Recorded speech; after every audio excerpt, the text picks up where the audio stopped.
बोलो बच्चों, आज हम लोग पढ़ेंगे केमिकल काइनेटिक्स में लेक्चर नंबर 6, जिसमें हम लोग डिस्कस करेंगे जीरो ऑर्डर ऑफ रिएक्शन। और ये जीरो ऑर्डर ऑफ रिएक्शन का पूरा डेरिवेशन पढ़ेंगे, जो आपके नीट एग्जाम और आईआईटी मेंस के पॉइंट ऑफ व्यू से इंपॉर्टेंट है, क्योंकि यहां से क्वेश्चंस बनते हैं। आइए हम लोग सीखते हैं, पूरा डेरिवेशन करेंगे जीरो ऑर्डर ऑफ रिएक्शन। चलिए आइए, सपोज करो बच्चों अपने पास एक रिएक्शन है। वो रिएक्शन क्या है? A gives प्रोडक्ट, मतलब एक कोई रिएक्शन दिया हुआ है, वो क्या बोला है? A gives product. अगर बच्चों मैं ये बोलूं कि एट t cos टू 0, मतलब रिएक्शन जस्ट स्टार्ट हुआ है, तो क्या उस समय प्रोडक्ट कुछ बना होगा? नहीं। तो अगर रिएक्शन जब स्टार्ट हुआ है, जस्ट स्टार्ट है, तो सपोज करो कैपिटल ए की इनिशियल कॉन्सेंट्रेशन ए है, तो उस समय प्रोडक्ट कुछ नहीं बना होगा, मतलब 0। अगर हम ये बोले कि after t second, after t second अगर एक्स मोल यूज हो जाए तो लेफ्ट अमाउंट क्या हुआ? ए माइनस एक्स, और उस समय प्रोडक्ट कितना बना होगा? एक्स। बोलो बच्चों, ये बात समझ में आई? अब हम लोग क्या करेंगे, इसका डिफरेंशियल रेट ला लिखेंगे। तो बोलेंगे rate equal to minus, minus क्यों लगाया? क्योंकि इस रिएक्टेंट की कॉन्सेंट्रेशन कम होगी तो प्रोडक्ट की कॉन्सेंट्रेशन बढ़ेगी, क्योंकि रिएक्शन प्रोसीड कर रहा है फॉरवर्ड डायरेक्शन में। बोलो बच्चों, तो लिखेंगे minus D active mass of A minus x upon D T. बोलो बच्चों, फिर इसको लिखेंगे प्लस, क्योंकि इसकी कॉन्सेंट्रेशन बढ़ रही है, तो बोलेंगे plus D active mass of x upon D T. बोलो बच्चों, ये बात समझ में आई? अगर इसका हमको रिलेशन लिखना हो तो बोलेंगे जो रेट होगा वो डायरेक्टली प्रोपोर्शनल हो जाएगा कॉन्सेंट्रेशन ऑफ या active mass of A to the power n. बोलो, तो हम बोलेंगे एन क्या है? Where n equal to order of reaction, order of reaction. अच्छा ये बताओ बच्चों कि हम लोग कौन सा ऑर्डर पढ़ रहे हैं? जीरो ऑर्डर ऑफ रिएक्शन, मतलब एन की वैल्यू क्या हो जाएगी? 0। आइए देखते हैं। तो हम लिखेंगे rate is directly proportional to A to the power 0।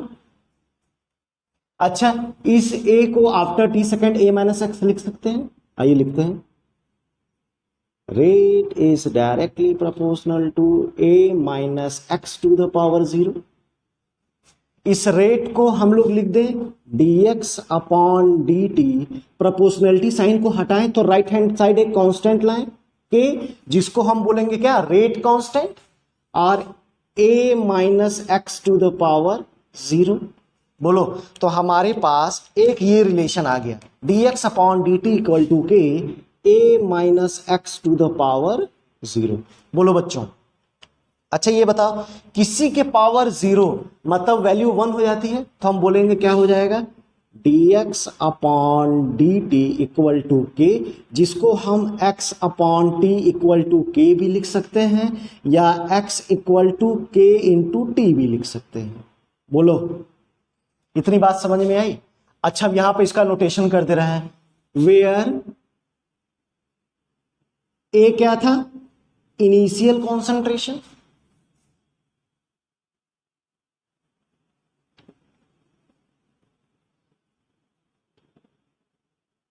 Initial concentration, और x क्या था? यूज्ड कॉन्सेंट्रेशन, और a माइनस एक्स क्या था?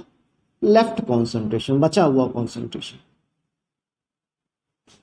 बोलो बच्चों, अच्छा ये बताओ, अगर मैं इस रेट और a minus x to the power 0 में एक ग्राफ खींचना चाहूं, मतलब मैं ग्राफ खींचने जा रहा हूं, देखिए इस ग्राफ को मैं यहां खींच रहा हूं, dx upon D T equal to K A minus x to the power 0 हो जाएगा। ग्राफ खींचने के लिए हम इक्वेशन का सहारा लेंगे, y equal to M X plus C से। बोलो बच्चों, अब y एक्सिस पे हम रखेंगे dx अपॉन डी टी। इस ग्राफ को देखिए, मैं यहां खींच रहा हूं, ध्यान दीजिएगा। ये क्या है? x एक्सिस है, ये क्या है? y एक्सिस है। ठीक है, अब हम क्या कर रहे हैं, वाई एक्सिस पे dx अपॉन dt रख रहे हैं और x एक्सिस पे a minus x to the power 0। तो अगर मैं ग्राफ खींचूंगा तो ये पूरी वैल्यू 1 हो जाएगी, मतलब इस पे डिपेंड नहीं करेगी, तो ग्राफ कुछ ऐसे हो जाएगा। बोलो ठीक है। अच्छा, अब मैं x और t के बीच में ग्राफ खींचना चाह रहा हूं। ये देखिए x इक्वल टू के इंटू टी, इसके लिए भी हम y equal to M X plus C का सहारा लेंगे, मतलब हम ग्राफ खींचेंगे with the help of y equal to M X plus C. Y axis पे क्या रख दें हम, x, और x एक्सिस पे रख दें t। तो हमको यहां से दिख रहा है कि डायरेक्टली रिलेशन है, तो स्ट्रेट लाइन फ्रॉम ओरिजिन। बोलो बच्चों ये बात समझ में आई। अच्छा ये बताओ, यहां से एक बात क्लियर होके दिख रही है कि जो रेट होगा, जो रेट ऑफ रिएक्शन है वो रेट कांस्टेंट के इक्वल हो जा रहा है। किसके लिए, for zero order of reaction. बोलो, तो बोलेंगे यहीं पे ये बात लिख दे रहा है, नोट लिखेंगे for zero order of reaction, for zero order of reaction, rate is equal to rate constant of reaction। बोलो, फॉर जीरो ऑर्डर के लिए जो रेट है वो रेट कांस्टेंट के इक्वल हो जाए। बोलो बच्चों ये बात समझ में आई, बात समझ में आई, ठीक है। अब हम इतना नोट डाउन कर लीजिए, फिर इसको साफ करते हैं।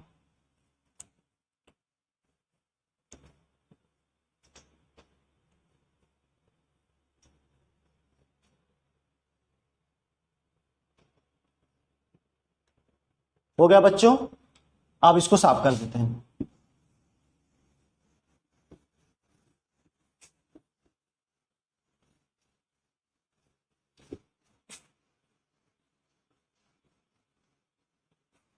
अब देखिए मैं कुछ रिलेशन बताऊंगा आपको जीरो ऑर्डर के लिए, मतलब रिलेशन इन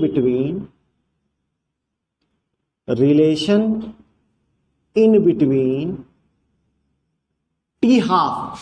टी हाफ मतलब half life period, half life period and initial concentration for zero order of reaction. हम लोग सिर्फ अभी जीरो ऑर्डर ऑफ रिएक्शन का डेरिवेशन कर रहे हैं। तो रिलेशन क्या होता है टी हाफ और ए के बीच में। तो आपको मैं एक फॉर्मूला निकाल के दे रहा हूं, बस उस फॉर्मूले में एन की वैल्यू पुटअप करते जाना और रिलेशन निकालते जाना है। देखिए फॉर्मूला क्या है, हम बोलेंगे जो टी हाफ होता है वो डायरेक्टली प्रोपोर्शनल होता है initial concentration to the power 1 minus n. बस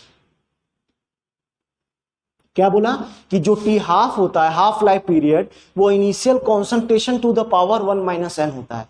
अब बच्चों हम लोग पढ़ रहे हैं जीरो ऑर्डर ऑफ रिएक्शन, तो एन की वैल्यू क्या हो जाएगी, जीरो। तो हम यहां से लिख दें T half is directly proportional to A to the power 1 minus 0। तो ये हो जाएगा T half is directly proportional to A, या बोलेंगे टी हाफ इक्वल टू के into A, where K is what, rate constant. बोलो, तो अगर अब यहां से क्या हो रहा है, हमको रिलेशन दिख रहा है कि on increasing the value of T half जो है ए के डायरेक्टली प्रोपोर्शनल है, मतलब अगर इनिशियल कॉन्सेंट्रेशन बढ़ाएंगे तो वैल्यू ऑफ टी हाफ बढ़ेगी, अगर इनिशियल कॉन्सेंट्रेशन घटाएंगे तो वैल्यू ऑफ टी हाफ घटेगी।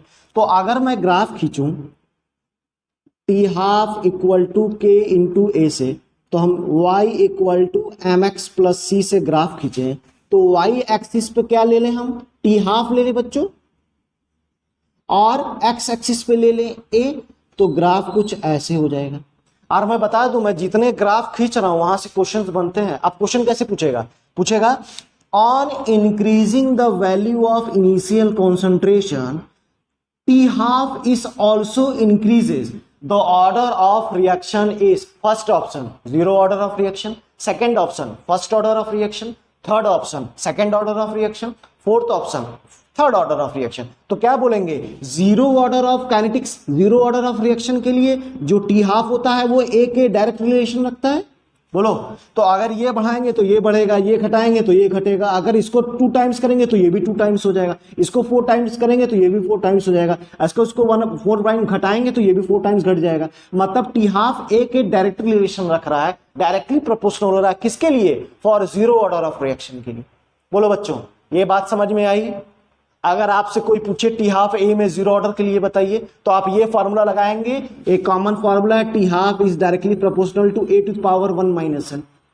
देखिए बच्चों, मैं आपको मलाई निकाल के दे रहा हूं, तो आप इस मलाई को खाएंगे, ये नहीं कि मुंह भर पोतेंगे नहीं, इसलिए आपको मैंने कॉमन फॉर्मूला दे दिया है। और इस पे क्वेश्चंस बनते हैं बच्चों, ये जान लीजिए, यहां से क्वेश्चंस आपके मिलेंगे, यहां से क्वेश्चंस बनते हैं आपके कॉम्पिटिटिव एग्जाम में। तो ये आपको रिलेशन ध्यान रखना है, ठीक है, नोट कर लीजिए इसको।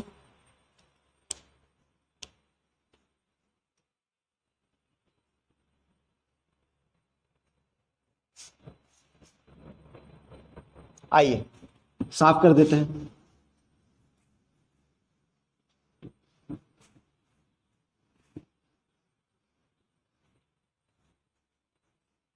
अब बच्चों मैं जा रहा हूं आपको बताने unit of rate constant, unit of rate constant. Unit of rate constant मतलब किसकी वैल्यू, के की वैल्यू, के की यूनिट कैसे निकालते हैं।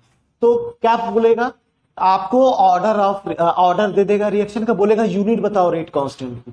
तो हम आपको इसमें भी एक फार्मूला दे रहे हैं, वो फार्मूला है mole to the power 1 minus n, litre to the power n minus 1 और टाइम इनवर्स। ये आपका एक जनरल फार्मूला है। n क्या है, ऑर्डर ऑफ रिएक्शन। हम बोले कि जरा जीरो ऑर्डर के लिए यूनिट बताओ, तो n की वैल्यू 0, यहाँ 0। हम बोले फर्स्ट ऑर्डर के लिए बताओ, तो n की वैल्यू 1, यहाँ 1। हम बोले सेकंड ऑर्डर ऑफ रिएक्शन के लिए रेट कांस्टेंट की वैल्यू यूनिट बताओ, तो बोलेंगे n की वैल्यू 2, यहाँ 2। तो आपको एक जनरल फार्मूला मैंने दे दिया, अब इस फॉर्मूले को लगाइए और यूनिट को निकालिए। अगर हम जीरो ऑर्डर ऑफ पढ़ रहे हैं तो n की वैल्यू क्या हो जाएगी, 0, तो बोलेंगे mole to the power 1 minus 0, litre to the power 0 minus 1 और टाइम इनवर्स। तो यूनिट क्या हो जाएगी, mole into litre inverse into time inverse. बोलो बच्चों, जीरो ऑर्डर ऑफ रिएक्शन के लिए यूनिट क्या हो जाएगी, ये हो जाएगी। और आपके कई बार एग्जाम में ये यूनिट पूछा हुआ है, ठीक है। बोलिए, तो ये रहा आपका जीरो ऑर्डर का पूरा डेरिवेशन। तो आज के लिए बस इतना ही, फिर कल हम लोग मिलेंगे, तब तक के लिए धन्यवाद।